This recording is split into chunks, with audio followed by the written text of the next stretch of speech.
When I was a kid, there was one program I could not sit down to watch because even the opening terrified me. And when I saw that all of Goosebumps had been added to Netflix, I thought there's only one thing to do, which is to watch and review everything in the first series of Goosebumps. Join me. It's bliss.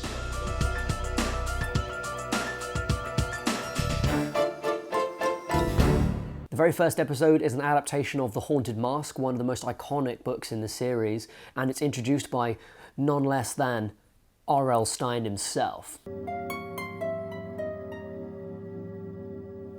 Hello, I'm R.L. Stine. I write the Goosebumps books. I love these intros. I mean, I love R.L. Stine. I think he comes across as incredibly goofy in these bits, but it's hard to tell whether he's doing that on purpose or not. Either way, it just somehow makes him very, very charismatic on screen. So this is a key bit where you can kind of tell that guy's not going to be good, right? I mean, look at him. Look at the camera pushing in on him. I don't think he's going to be a good guy. I can't believe they followed us all this way just to scare me like that. Last summer, they put that dead octopus on me. A dead octopus? Fuck, that's pretty real. I mean, not only is that incredibly cruel, but also, like, the amount of planning involved in getting hold of an octopus to put on someone's head. I mean, to some extent, those kids are taking a lot of initiative. Probably a future entrepreneur, you know? You're like, fair play to them. I mean, monstrous, but fair play to them. I want to be scary this time. This is a great introduction to something that Goosebumps every now and again pulls off. Something that's kind of accidentally scary because the effect is so ramshackle that it ends up being sort of uncanny. It's the Carly Beth fake smile on the mask. It's like...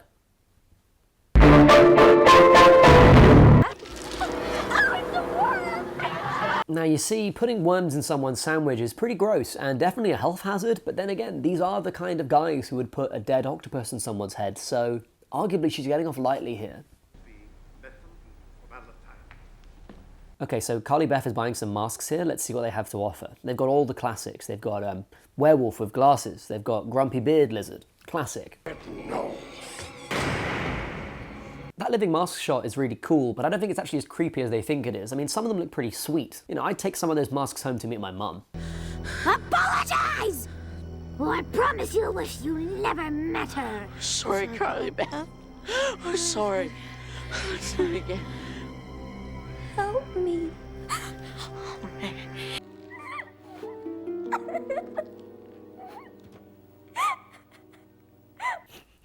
I love that even the creepy guy thinks this has gone a little bit too real. He's like, whoa, there's a little girl crying in the mirror. This is fucked up. And every Goosebumps episode has a terrible twist, so here we go. The terrible twist is... Trick or treat! Carly Beth's brother puts the mask on. Cool. I mean, what do you expect? You leave a really cool mask lying around on Halloween around a small child. Of course they're going to try it on.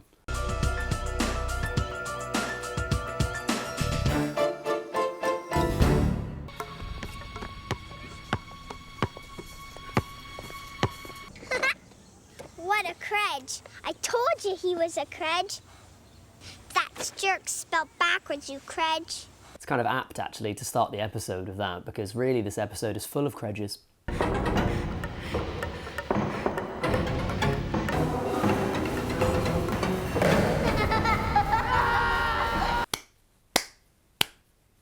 Wow. Some truly stunning effects work there from the Goosebump visual effects team.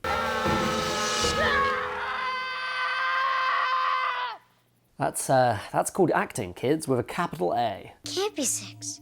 I'm 12. Of course, you're 6. No, I'm 12. Honey, it's his birthday. Let him be 12 if he wants. Let him be 12 if he wants. Today I'm 6. Tomorrow I may be nothing. Don't argue over me. It's not worth it. I'm not going to be here much longer anyhow. There's something crushingly existential about this bit of the episode. It's just really funny. Uh-oh. Does Mikey need his diaper change? Damn, costume department, you are killing it today. Obviously, they don't have enough money to actually show any kind of aging effects with the parents, so instead they just go for putting Mum in jumpers and big wigs. Mum was a big wig in the 80s, I can tell you that. The terrible twist is... So Tara has never been born. I suppose there's some way to go back in time and get her, right? I guess I probably ought to do that. And I will. One of these days. The boy decides to keep his sister non-existent for a while, because obviously he's some kind of massive sociopath.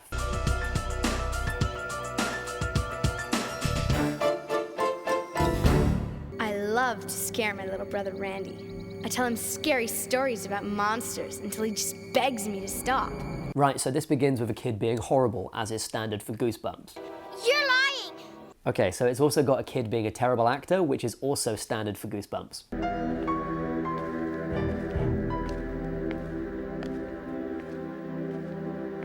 So this is actually a pretty good episode. I mean, that's a legitimately creepy library location, and there's a really convincing visual effect every now and again.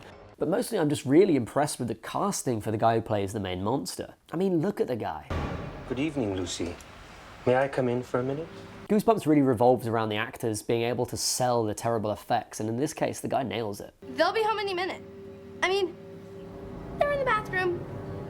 Mom, is Dad still cleaning his rifle? Okay, that made me laugh. That's pretty funny. He followed me home today. He followed you home for no reason. And here's a serious safeguarding failure from the parents, as is standard for Goosebumps. The terrible twist is...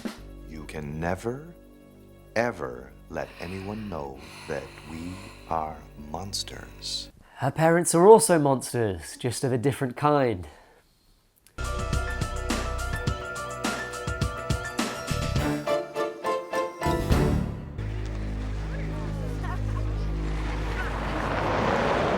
Great, kids going to summer camp, the plot of roughly 1/3 of all Goosebumps stories.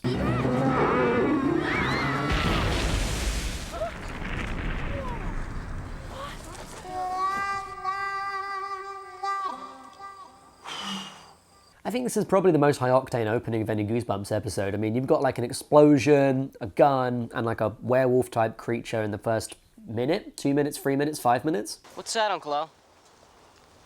The forbidden bunk. Why is it called the forbidden bunk? Because it's forbidden. I embarrassed Billy a minute ago when all he was trying to do was help a friend.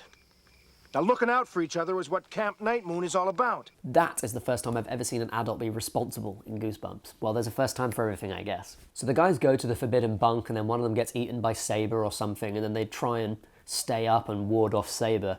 I mean, one of the things this episode does really well is that Saber's a very good effect. I mean, he's a proper articulated wolf figure and he looks really cool, as long as he hides behind something. I suspect he's actually on wheels or some shit, because he moves quite fast here, as you can see, and they just always keep him behind a bush, like a low bush or something like that in the foreground, just to hide that. But hey, to be fair, at least it looks alright, which is better than most Goosebumps. Say hello to Saber, Billy. So this is my all-time favourite twist. Watch this. The terrible twist is... Get your things packed, Billy. Expedition leaves first thing in the morning.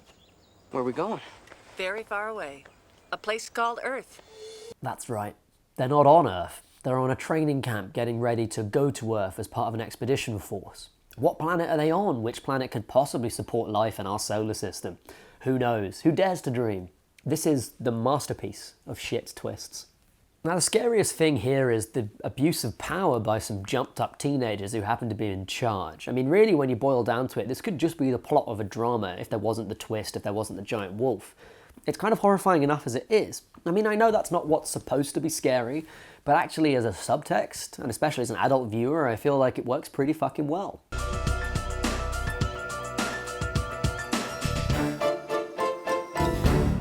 Okay, so I'm not actually really going to rip on this. It's a genuinely really good episode. It has a great opening, it's kind of spooky and literary in its structure. There are some funny bits here and there. I mean, look at these MIDI panpipes. You've got to love a good section of MIDI panpipes. But it's also full of these really great camera moves and some interesting visual effects. And to be honest, it's just very well directed, very well acted, and it's a great script. The terrible twist is not actually that terrible. I mean, the Phantom was real and it was actually Brian, but there really was a ghost there as well. It's kind of notable for being a good twist. It's well set up, it's well explained, it has proper context. Not bad, Goosebumps. Don't worry, the rest of them are pretty poor overall.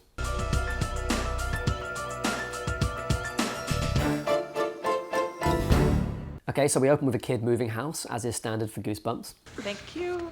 There's a few kind of genuinely atmospheric moments here. I mean, look at that. That's kind of spooky. And even the ghost effect, it's pretty ropey to look at as an adult, but you can see why, as a kid, you'd be really freaked out by that. There was an old piano in the basement. A piano teacher used to live there. It must have been hers. Oh yeah? You think? Why ever would you think that? Shriek School. Well, this is it. I like to think that this episode, the art director was just sick, which is why all the sets are kind of really dull. They were like, oh, I'm ill, I can't come in, just put a sign up on an industrial estate or something. I don't know. That looks enough like a piano school, right? We're very isolated here. Yeah, well, you will be isolated if you set up your piano school on an industrial estate.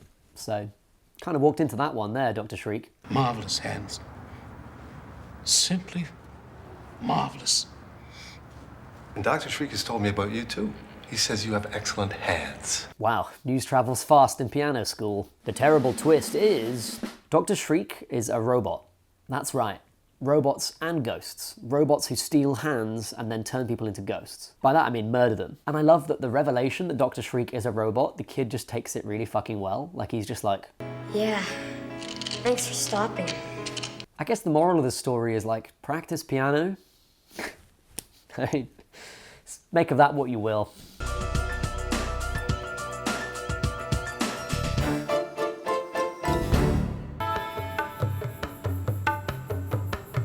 So the episode guide says that this is set in a pyramid, but really it's set within a low-res still image of a pyramid. Just a rope, you chicken!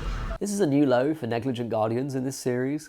Like, he's in an active archaeological site, an unknown tomb that hasn't been opened for 2,000 years, and he's like, just run off, have fun, guys, just enjoy yourselves. But I do like these sets. I mean, I'm a sucker for practical sets, and I think these are pretty good, especially for a kid's show. I mean, sure, they're obviously made of polystyrene, and the corridors do repeat, but then you can say the same thing about Doctor Who, and everyone loves that, so... There's a lot of talking in this. I think they just didn't really want to show the repetition in the sets, because it's very light on action. It's mostly just people sitting in rooms talking about Egyptian shit for 20 minutes.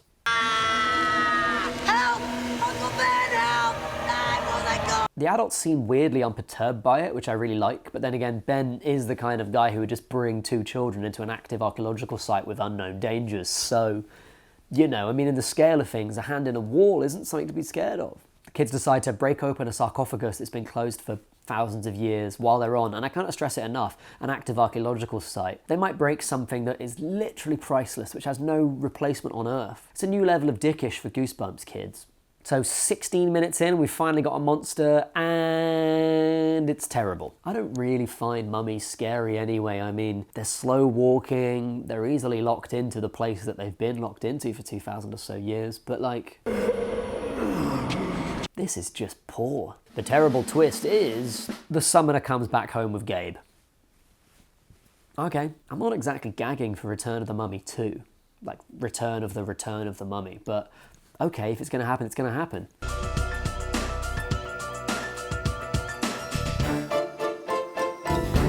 Night of the Living Dummy 2. There is no Night of the Living Dummy 1, by the way. Don't search for it. It took me forever. I just assumed it wasn't on Netflix for some reason. But when I bought the DVD and I checked all the guidebooks and stuff, it just doesn't exist. I'm entering it in the City Art Show. Sarah, that's just beautiful. It belongs in a museum. Nice work. She showed us the exact same picture last family night. Yep, family night. Officially the scariest thing in Goosebumps so far. The 90s were rough, weren't they? There's Mom sticking to her diet again. And Dad's getting his hair just right. This kid's got balls. I mean, he's basically using family night as an excuse for fucking dobbing his whole family in for just random shit. And they love it too. They're getting proper roasted. I mean, look at Dad. He's absolutely lapping it up. He loves the chat.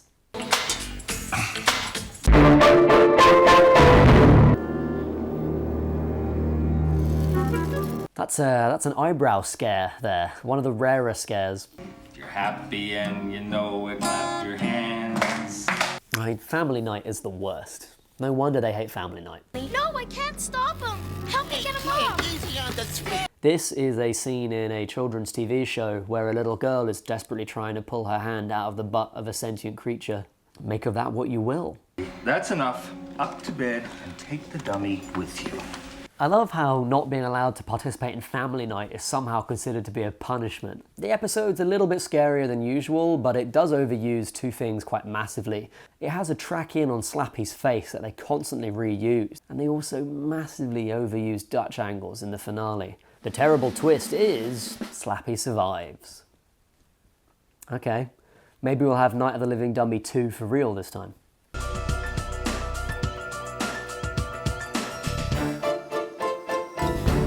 God, Larry's haircut is great, isn't it?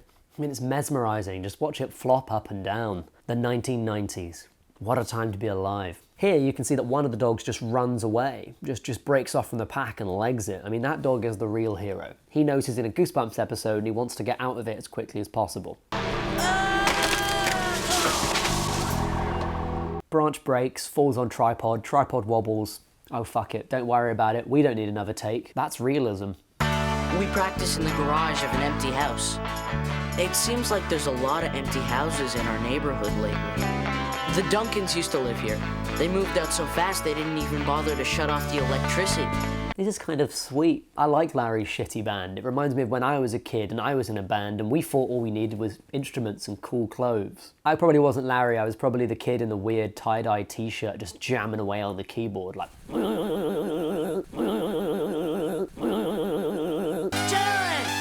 What? Just whack on the bossa nova and then just DJ over and over again, and there's your track.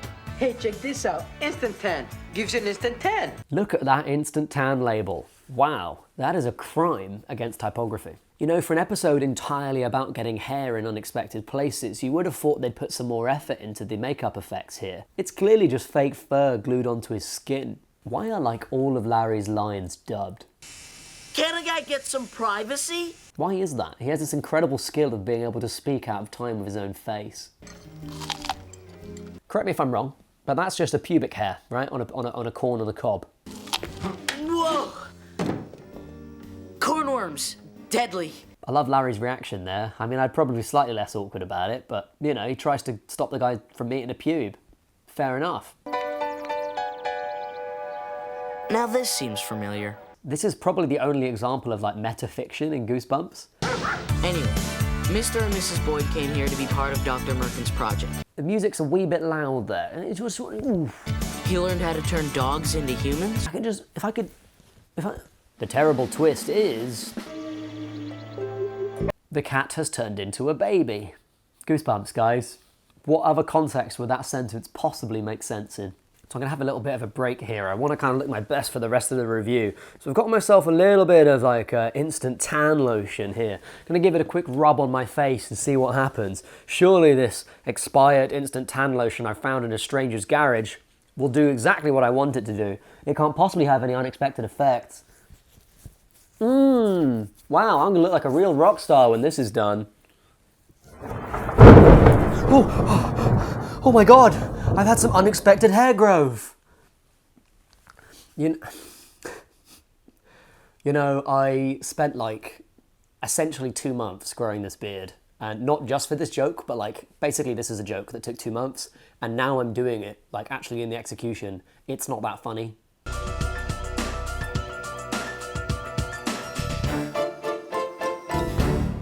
But he never has time for me anymore. He's even stopped calling me princess. God, Margaret is such a fucking princess. Margaret actually needs to be called princess by her dad all the time. One of the most fun things about watching Goosebumps is that you can really see where they tried to save money. So like in this episode, it's such an ambitious idea with the living plants and everything, they just couldn't afford it. So they spent the money on green lighting instead. They don't even have the money to license a video game for this kid to play in this scene. So they just reuse footage from Welcome to Camp Nightmare with a pixel filter put on top. Creative work, Goosebumps. Every now and again they have a really good idea and they just aren't able to pull it off. So like this breathing plant looks a bit ropey, but it's a great idea. The problem is they can't do that for the whole episode. Like I said, they don't have the money. So they just focus on the dad acting weird for the whole thing.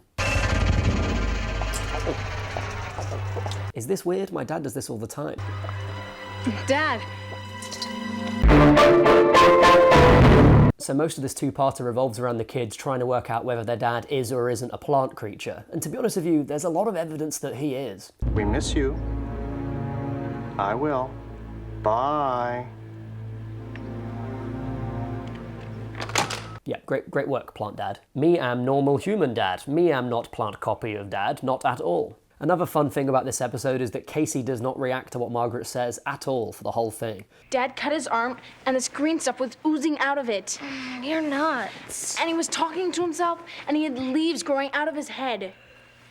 Cut it out. So those are pretty strong claims from Margaret. I'd call that relatively conclusive proof that something weird was going on with Dad. But Casey just doesn't react at all. I mean, look at him here. This kid is literally just standing there eating peanut butter. I mean, sure, his dad might be a murderous plant copy by now, but kid's got to eat. To be fair, I'm not sure if it's just in the script or if it's because this kid is a really bad actor. What are you doing? Well, that's called grade school acting there, Margaret. That's what your brother's doing. I have to know the truth. And I have a feeling the truth is in the basement. Really, Margaret? Whatever would make you think that? Was it the weird light? Was it the way your dad was acting like he was a plant copy? Was it the locks on all the doors? Do you think it might be something to do with the basement? I think it's a pretty good guess, Margaret. I cut my hand on a slide, and some of my blood mixed in with some plant molecules. And I ended up with something that was part plant and part human. You never told me any of this. I love Mum's tone of voice here. It's just a kind of like mild worry. She's like, oh, were you creating life in the basement where our kids live? Oh, you shouldn't probably have done that. At least I would have liked to know about it. I mean, my dad once tried to make cheese in his basement and my stepmom put a stop to that straight away, and cheese isn't even really technically alive, so... Just saying, they've got a really liberal marriage. And if you can make that work for you, like, wish you the best. I wish you and your plant copies the best. The terrible twist is...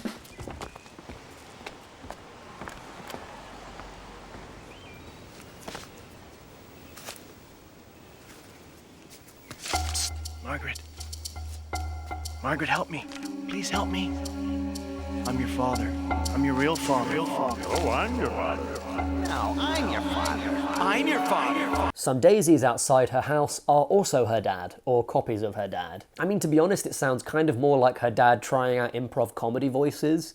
That was the only way they could seek to differentiate the daisies from each other. I think it's a classic Goosebumps twist ending, because it's not only poorly executed, but it's also existentially terrifying when you really think about it. I mean, this episode's an interesting example, because I think the closest Goosebumps ever gets to being genuinely scary is when it accidentally lights upon something that is genuinely uncomfortable. At the heart of it, this episode's about two kids alone with their mentally deteriorating dad, who is getting more and more, like, verging on abusive, and they can't convince any adults something is wrong. And that's usually the kind of scenario you only hear about on the news, you know? Thanks for watching the first part of my Goosebumps review. Hope you enjoyed it. Don't forget to click subscribe to make sure you get the next part when it comes out, which is next week, and I'll see you then. Have a good one.